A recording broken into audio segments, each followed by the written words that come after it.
Morning बच्चों। कक्षा 10 वालों को हिस्ट्री में हमने एकीकरण बता दिया था, जर्मनी का, इटली का। अब जो है कक्षा 10 वालों के लिए अगला पाठ जो भी नंबर होगा क्रम संख्या उसके अगले क्रम में डाल दीजिएगा। इंडो चाइना में राष्ट्रवादी आंदोलन। अब आप बुक के हिसाब से डाल दिएगा, जो हम पाठ वाइज भेज रहे हैं उस हिसाब से अपना डालते रहिएगा, अध्ययन करते रहिएगा। तो इंडो चाइना का राष्ट्रवादी आंदोलन आपको भेजा जा रहा है, यह पाठ में पढ़ाया जाएगा। पहले जान लीजिए कि इंडो चाइना होता क्या है। इंडो चाइना मतलब है क्या? इंडो चाइना में वियतनाम, लाओस और कंबोडिया, यह इंडो चाइना माना जाता है। लाओस, वियतनाम और कंबोडिया के तीनों देशों को मिलाकर इंडो चाइना कहा जाता है। जो चाइनीज भूभाग के आसपास है, जिसकी जो सामाजिक व्यवस्था है सब चाइना के हिसाब से है, यानी उनकी संस्कृति और सभ्यता चाइना से मिलती है, इसलिए इसको इंडो चाइना कहा जाता है। लेकिन ये चाइना से पहले वियतनाम जो है बहुत पहले से ही मतलब एक पहले स्वतंत्र राष्ट्र था। लेकिन धीरे धीरे बाद में जब 1887 में फ्रेंच, 1858 के आसपास समझिए, 1858 में पहली बार फ्रांसीसी सेनाओं ने इंडो चाइना के देशों पे अपना कदम रखा और धीरे धीरे 1887 तक इन्होंने इंडो चाइना अपनी सत्ता स्थापित कर दी। जैसा कि आप जानते हैं कि लगभग 17वीं शताब्दी से संपूर्ण विश्व के लोगों ने, जब संपूर्ण यूरोप के लोगों ने, कहिए विश्व में बताइए, संपूर्ण यूरोप के लोगों ने, जैसा आप जानते हैं कि 17वीं शताब्दी में औद्योगिक क्रांति का युग होता है, काल प्रारंभ होता है। इस काल में जब आधुनिक प्रौद्योगिकी उत्पादन की अधिकता होती है तो लोग जो उपनिवेश जो राष्ट्र हैं, वो यूरोपीय राष्ट्र, अनेक यूरोपीय राष्ट्रों ने जो है नए नए उपनिवेश स्थापित किए, जिसमें पहले पुर्तगाली थे, फिर फ्रांसीसी आ गए। तो फ्रांसीसियों ने पहले चाइना, इंडो चाइना के क्षेत्रों में जाकर अपना कब्जा किया, भारत में भी कब्जा किया। जैसे गोवा हमारा फ्रांसीसियों की बस्ती है, शहर बना है, राजधानी थी। वैसे इंडो चाइना वाले वियतनाम में फ्रांसीसियों ने अपना कब्जा किया। प्राथमिक जो उद्देश्य था पहला, ऐसा प्राचीन यूरोपीय लोगों का मानना था कि हम जो विश्व के पिछड़े हुए राष्ट्र हैं, जो विश्व के पिछड़ी हुई सभ्यता है, क्योंकि यूरोपीय सभ्यता सबसे विकसित है, इसलिए हम उसको विकसित करेंगे, पहले उनका उद्देश्य था। लेकिन धीरे धीरे जब औद्योगिक काल आया तो वे उसको शोषण को उठा गए। नहीं तो प्राथमिक चरण में यह हुआ है कि जब फ्रांसीसियों ने कब्जा किया है, अपना अधिकार स्थापित किया है वियतनाम में, तो अनेक प्रकार की नहरें, सड़क, परिवहन, रेलवे का विकास हुआ, नहरों का जाल बिछाया गया, भूमिगत नहरों का, और सिंचाई की सुविधाओं का व्यापक विस्तार किया गया। इसका परिणाम क्या हुआ कि वियतनाम तीसरा सबसे बड़ा चावल का निर्यातक राष्ट्र बन गया। लेकिन धीरे धीरे जब 20वीं शताब्दी में जब आए, इन्होंने धीरे धीरे शोषण की नीति अपनाना शुरू कर दिया और वियतनामियों को द्वैत दर्जे का अधिकार मिलने लगा। व्यवस्था फिर वही हो गई, जमींदारी व्यवस्था हो गई। जैसे बताया गया है कि प्राचीन सभ्यता, जो जितनी भी प्राचीन सभ्यता थी, जितने भी प्राचीन क्रांतियां थी, वह सब सामंतों और जमींदारों के शोषण की व्यवस्था होती थी, जो राजा इन्हीं के माध्यम से शोषण का कार्य करता था। यहाँ भी वही प्रथा थी। वियतनाम में भी जमींदारों और पूंजीपतियों का बोलबाला था और जो गरीब मजदूर थे उनका शोषण व्यापक रूप से हो रहा था। इसके अतिरिक्त फ्रांसीसियों ने वियतनाम के मूल जो नागरिक थे उनके विरुद्ध जो है वह व्यापक भेदभाव का व्यवहार करना, अपने धर्म का प्रचार और प्रसार करने लगे। जो ईसाई धर्म था वह मानते थे कि हमारा धर्म सबसे सर्वोपरि है, सबसे सर्वश्रेष्ठ है। जबकि उस समय वियतनाम में बौद्ध भी हो गए थे, कन्फ्यूशियस वाले भी थे। कन्फ्यूशियस धर्म चीन का चलाया हुआ है।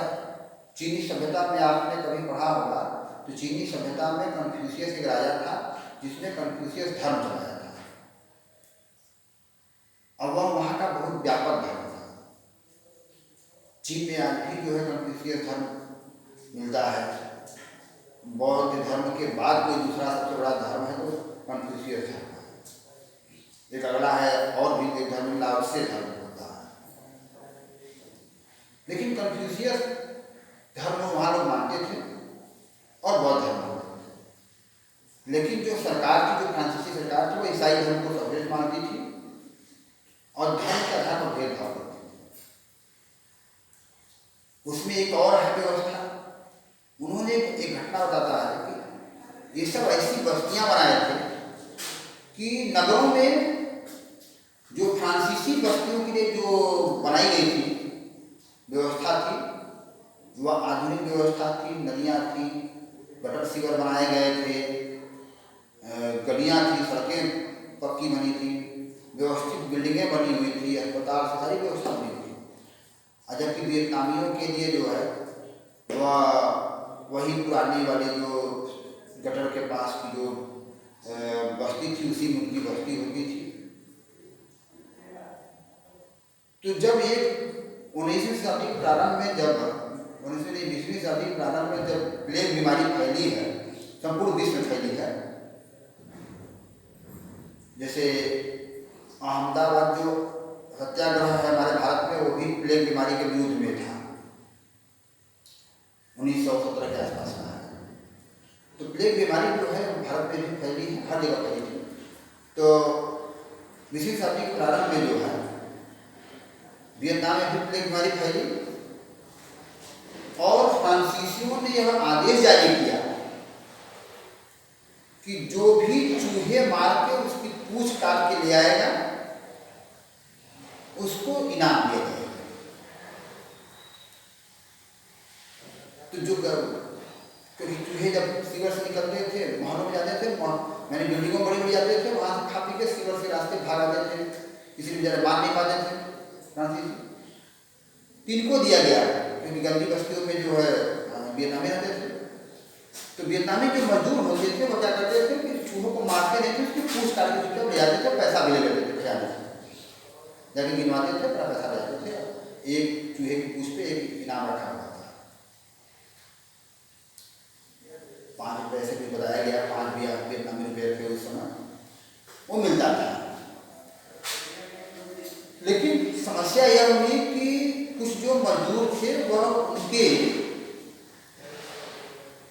इस स्कीम का जो दुरुपयोग करने लगे और पूंछ काट के लाते थे, चूहों को छोड़ देते थे, फिर उसकी पूंछ काटते, क्योंकि पूंछ ऐसी होती है चूहों की जो अपने आप बढ़ जाती है, कुछ समय बाद फिर बढ़ जाएगी, फिर उसको काट दिया। जैसे मनुष्य के नाखून और बाल बढ़ते हैं वैसे ही चूहों की पूंछ बढ़ती है, कट भी जाती है तो बढ़ती रहती है, छिपकली की भी बढ़ती रहती है।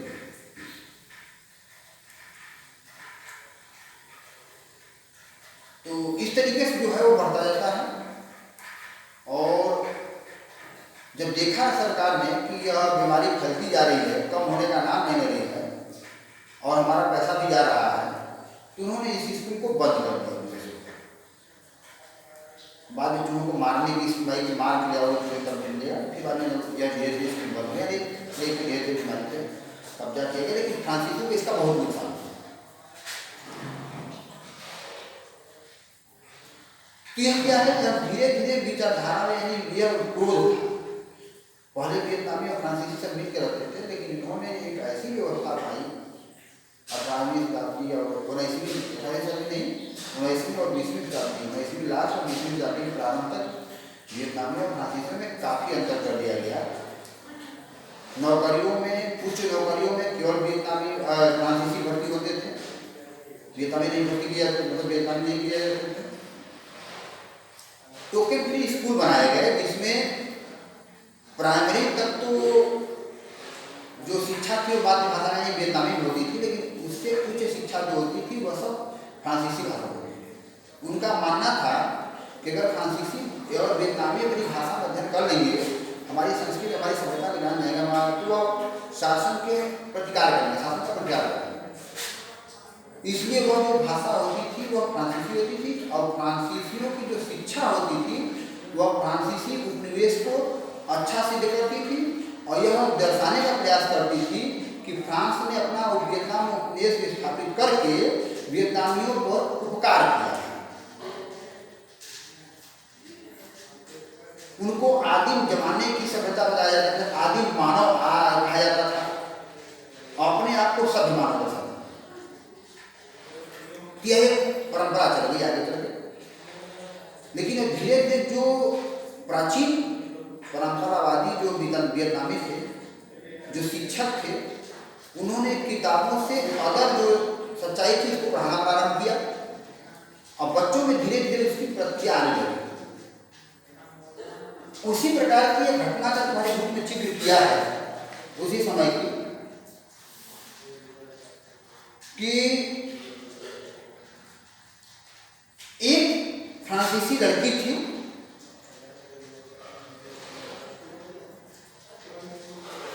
सन 1926 ईस्वी की बात है।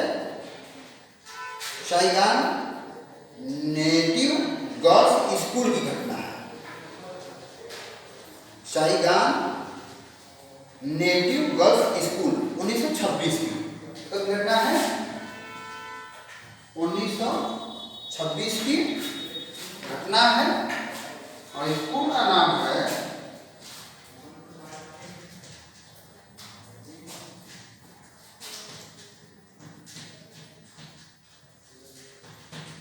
साइगान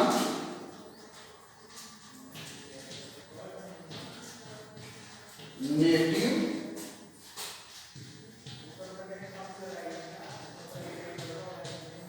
गर्ल्स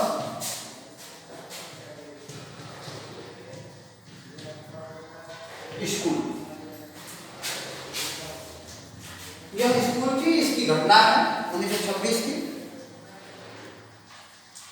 इसमें बताया गया कि एक वियतनामी लड़की स्कूल में आई। स्कूल में आने पर भी एक परंपरा बनाई गई थी विद्यालय में कि जो फ्रांसीसी बच्चे हैं वो आगे पढ़ेंगे और वियतनामी बच्चों को पीछे बैठाया जाता है। तो टीचर जो भी होता है आगे के बच्चों की ज़्यादा जो है प्रभावित होता है, और आगे के बच्चे जो है अधिक सुन पाते हैं, उसकी बात को अधिक समझ पाते हैं। पीछे के बच्चों पर ज़्यादातर टीचर ध्यान नहीं देते और जानबूझ के ध्यान नहीं देते। तो वो लड़की आई, वियतनामी लड़की, तो अगली सीट पर बैठ गई और कहीं हम पीछे नहीं गए।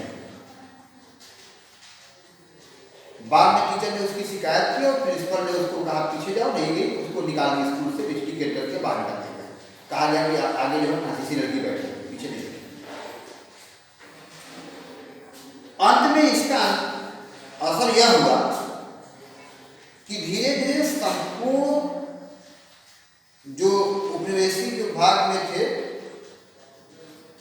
जो लड़के और थे स्कूल के, उन्होंने आंदोलन किया, उनको भी उन्होंने निकाल दिया बाहर। लेकिन अब यह समस्या यह हुई कि यह विवाद धीरे धीरे फैलते फैलते पूरे वियतनाम में फैल गया। और जब सरकार ने देखा कि ऐसा क्रोध फैल रहा है, तो उसने फिर उस लड़की को एडमिशन के लिए मतलब एडमिशन अलाउ किया और इस व्यवस्था को आंशिक रूप से समाप्त करने का काम किया। यानी कुछ बच्चे ऐसे हैं जो अगर साफ सफाई या स्वस्थ होने का सर्टिफिकेट देंगे तो आगे बढ़ दिए गए, लेकिन उसके लिए नियम बनाया गया कि आप उसके बाल कटे होने चाहिए, जबकि वियतनामियों के प्रायः बाल बड़े बड़े होते थे। लेकिन उन्होंने बताया कि आपको छोटे बाल करने पड़ेंगे, कपड़े साफ सुथरे पहनने पड़ेंगे जो फ्रांसीसियों के ड्रेस हैं। तो धीरे धीरे यह व्यवस्था फिर लाई गई, लेकिन अंत में आंदोलन प्रारंभ हुआ।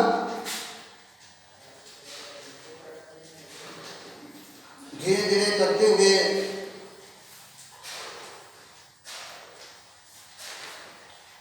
आंदोलन प्रारंभ हुआ और अंत में 1940 में जापान ने वियतनाम पर कब्जा कर लिया और 1945 में वियतनाम को स्वतंत्रता मिली। लेकिन स्वतंत्रता मिलने के साथ ही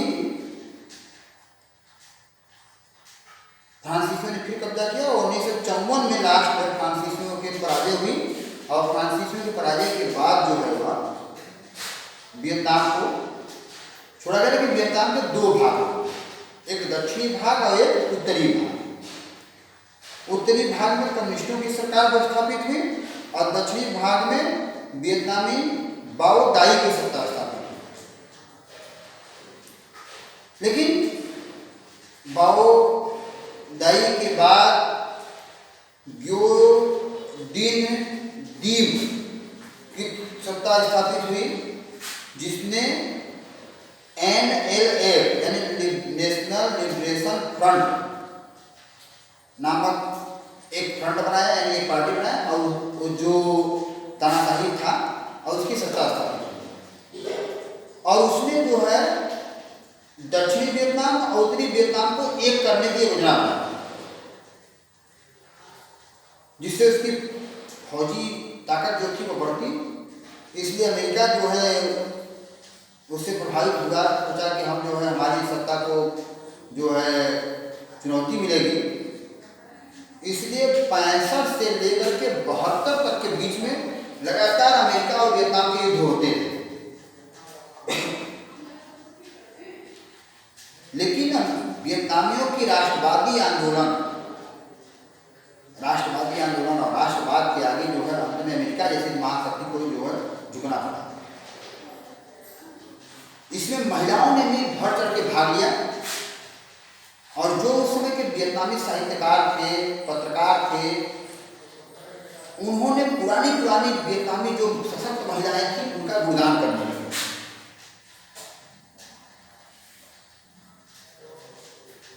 जैसे एक इसमें दिया गया है, 3वीं सदी में जन्मी त्रियु आयु महिला थी, जिसने फ्रांसीसियों की एक सेना से लड़ते हुए, विशाल सेना से लड़ते हुए जंगल में रहती थी और चीनियों की सेना से लड़ते हुए अंत में वीरगति को प्राप्त हुई, यानी चीनियों की सेना से खूब वीरता के साथ लड़ी और अंत में जाके वो नदी में डूबकर मर गई। जब वो हार गई तो अपनी हार को स्वीकार नहीं की और कब्जे में वो चीनियों के कब्जे में आने से बेटर समझा कि हम जो है जाके नदी में डूब के मर गए।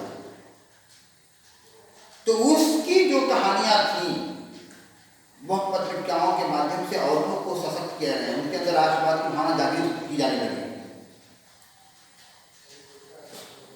1960 की भी जो महिला थी वो भी एक लड़ी थी, उसकी भी जो है वह खूब चर्चा की गई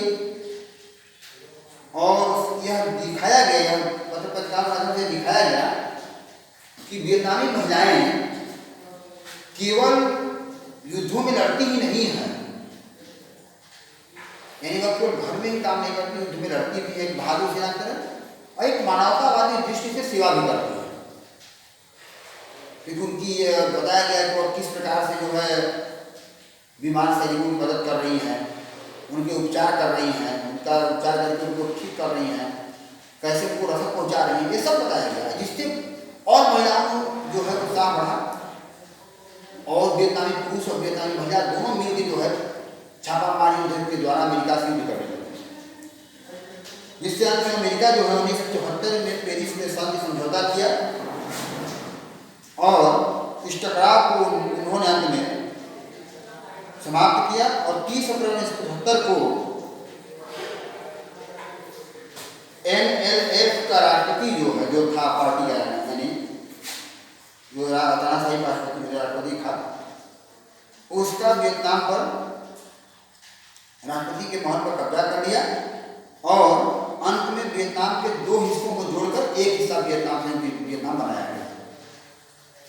यानी 1974 में पेरिस संधि हुई, जिससे अमेरिका के पौधे चली गई और उसने जो 1975 में जो है उत्तरी वियतनाम और दक्षिण वियतनाम को एक कर दिया। कौन उस समय का जो का जो शासक था, का शासक कौन था?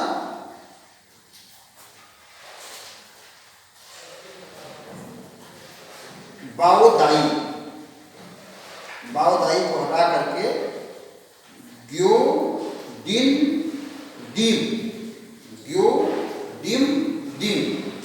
यह जो है शासक था। बाओ दाई को उसने मार के हटाया था, यानी कब्जा लिया था दक्षिण वियतनाम को, तो वह जो है यह बना और एक अंत में धीरे धीरे वियतनाम जो है एक संयुक्त राष्ट्र है। बाद में धीरे धीरे उसका भी शासन समाप्त हुआ। वियतनाम में जो है आज भी जो है लोकतंत्र नहीं है, नजर का भी कब्जा है आज भी वियतनाम में, लेकिन ये राष्ट्रवादी शासन की राष्ट्रवादी पाठ है, उसमें एक चैप्टर पढ़ाया गया आपको कि राष्ट्रवाद का ही है एक चैप्टर अलग है, ये बताया गया है किस प्रकार से वियतनाम में राष्ट्रवाद से साहित्य देश से लड़ा गया है। ये इसका छोटा क्वेश्चन बड़ा क्वेश्चन जो अगला बहुत करके हम इसको भेजेंगे, आप लिख लीजिएगा, मैसेज करेंगे व्हाट्सएप से आपके। इस पाठ में आप समझ लीजिएगा, इसको एक भूमिका के रूप में थोड़ा बहुत लिख लीजिएगा। उसके बाद हम इस पाठ को जो है छोटे क्वेश्चन में आपको सेंड करेंगे। इस पाठ के बारे में आपको बता दिया जो महत्वपूर्ण बातें थी, शेष आप बुक से अपना पढ़ लेंगे।